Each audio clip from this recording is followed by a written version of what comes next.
हुक्मरान तो वो थे, लोगों की दहलीज पे अमन देने वाले, लोगों की चौखट पे जो है वो नूर बांटने वाले।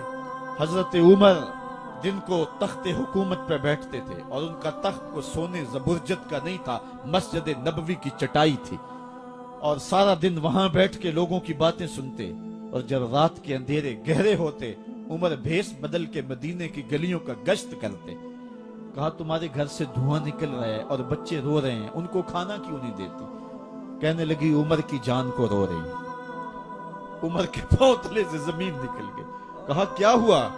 कहा 3 दिन से हमारे यहाँ खाने के लिए कुछ नहीं है, रोजाना बच्चे रोते हैं और मैं हंडिया के अंदर पत्थर डाल करके नीचे से आग डालती रहती हूँ कि बच्चे इंतजार कर करके सो जाएंगे, कम वक्त सो भी नहीं रहे, और वो पत्थर पकेंगे भी क्या, और मैं उमर की जान को रो रही हूं।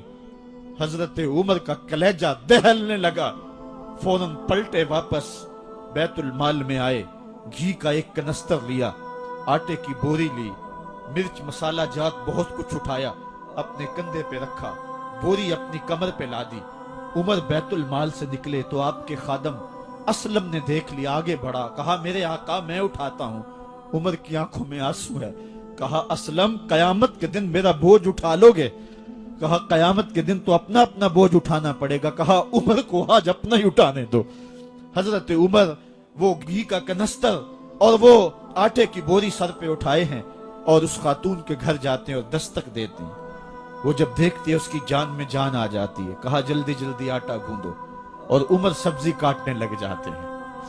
हजरत उमर रदी अल्लाह ताला अन्हो सब्जी तैयार कर देते, उधर आटा गुंद जाता है, और फिर ऊपर चूल्हा रखा जाता है, चूल्हे के अंदर आग रखी जाती है, वो खाना पकाने लगती है, आग बुझती है। तारीख ने लिखा है आग बुझने लगती है, उमर झुक करके फूंके मारता है, उमर झुक झुक के फूंके मारता है।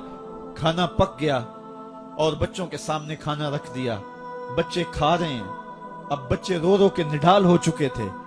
हजरत उमर अपने हाथों को और अपने घुटनों को और अपने पांव को जमीन पे लगा के, जिस तरह बकरी का बच्चा चलता है वेड़े के अंदर, कभी इधर चलते हैं कभी इधर चलते हैं, ताकि बच्चे मुझे देख के खुश हों और दिल में कहते उमर जितना रुलाया है अब इतना हंसाना भी पड़ेगा।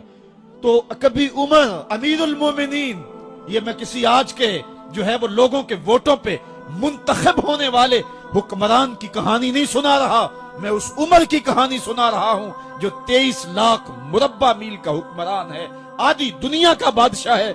हजरत उमर जो है जिस तरह बकरी का बच्चा चलता है, इस तरह अपने हाथ और अपने घुटने जमीन पे टेक करके जो है वो इस तरह चलते हैं।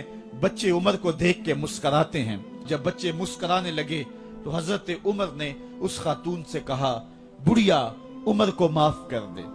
उसने कहा तू इतनी हमदर्दी क्यों करता है?